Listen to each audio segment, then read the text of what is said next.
స్తోత్రార్హుడైన దేవునికి మహిమ కలుగునుగాక. ప్రియ స్నేహితులందరికీ దివ్య వాక్యోదయం. ఈనాటి పాఠ్యభాగము యెషయా 43:21. నా నిమిత్తము నేను నిర్మించిన జనులు నా స్తోత్రమును ప్రచురము చేయుదురు. ఆయనను విసిగించిన వారితో దేవుడు మాట్లాడుతూ ఉన్నాడిక్కడ. ఒక ప్రార్థనా పరుడు అనేక వేల మందికి ఆశీర్వాదాన్ని తీసుకొని రాగలడు. అసాధ్యమైన స్థలములలో నీళ్లను కలుగజేయుచున్నాను అని దేవుడు సెలవిస్తూ ఉన్నాడు కదా. సంసోను గారు చనిపోబోతూ ఉండగా దేవుడు అతనికి ఎముకలలో నుండి నీటినిచ్చాడు. కాని సంసోను దేవుని చిత్తంలో కొనసాగలేదు. నిరంతరం తన స్వంత మార్గాన్నే ఎన్నుకున్నాడు. మనము మన స్వంత మార్గాలలో వెళ్ళుచున్నప్పటికీ దేవుడు మనలను ప్రేమిస్తూనే ఉన్నాడు. దేవుని చిత్తం చేయని వారు ఆయన ప్రణాళికలను పాడు చేస్తారు. చివరికి దేవుడంటే విసిగిపోతారు కూడా.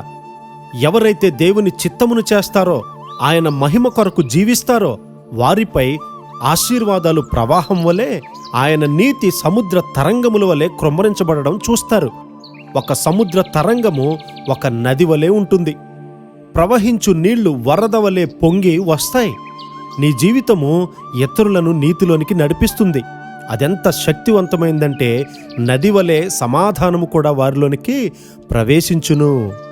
సమాధానము నిరంతరముగా నీలో నుండి వస్తున్నట్లయితే ఏదీ కూడా నిన్ను కలవరపరచదు. ఈ నీతి ముందు ఏదీ కూడా నిలబడలేదు. ఎవరైతే దేవునికి లోబడకుండా ఉంటారో వారు దేవుడంటే విసిగిపోతారు. దేవునికి లోబడు. అప్పుడు నీ జీవితంలోని ప్రతి అంశంలో దేవుడు ఆసక్తి కలిగి ఉండడం నీవు గమనిస్తావు. నీ జీవితంలో ప్రతి అంశము కూడా సరైన సమయంలో రావడం నీవు చూస్తావు. దేవుడు నిన్ను చూస్తున్నాడని నీకు తెలియదు. ఆయన కన్నులు, చెవులు ఎల్లప్పుడూ నిన్ను గమనిస్తున్నాయని నీవు జ్ఞాపకముంచుకో. 2005వ సంవత్సరంలో ఒకసారి ఇంటి అద్దె చెల్లించడానికి మాకు డబ్బులు లేవు. మేము 3 నెలలు ప్రార్థన చేశాం. అద్దె వసూలు చేసే ఆమె ఈ దినములన్నీ కూడా రాలేదు. చివరిగా ఆమె వచ్చేసరికి మేము డబ్బును కలిగి ఉన్నాం. నీ జీవితంలో ప్రతి చిన్న విషయంలో కూడా దేవుడు అక్కర కలిగి ఉన్నాడు. దేవుడు తన కొరకు నిన్ను నిర్మించాడు. నీ క్షమాపణను ఆయన సిలువలో కొన్నాడు. నిన్ను క్షమించే అధికారము ఆయన కలిగి ఉన్నాడు. కానీ క్షమాపణ అంత సులభమైనదేమీ కాదు.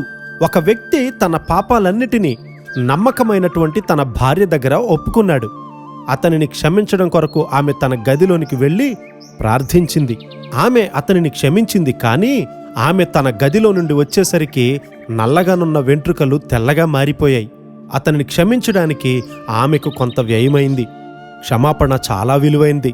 క్షమించడానికి ఆయన గాయముల నుండి కారు తాజా రక్తము అవసరమై ఉన్నది. ఒక తండ్రి తన కుమారుణ్ణి క్షమించడానికి అతడు వ్యయపరచాలి. తండ్రి క్షమాపణలో ఎల్లప్పుడూ మనము ఆశీర్వదించబడుదుముగాక. ఆమెన్.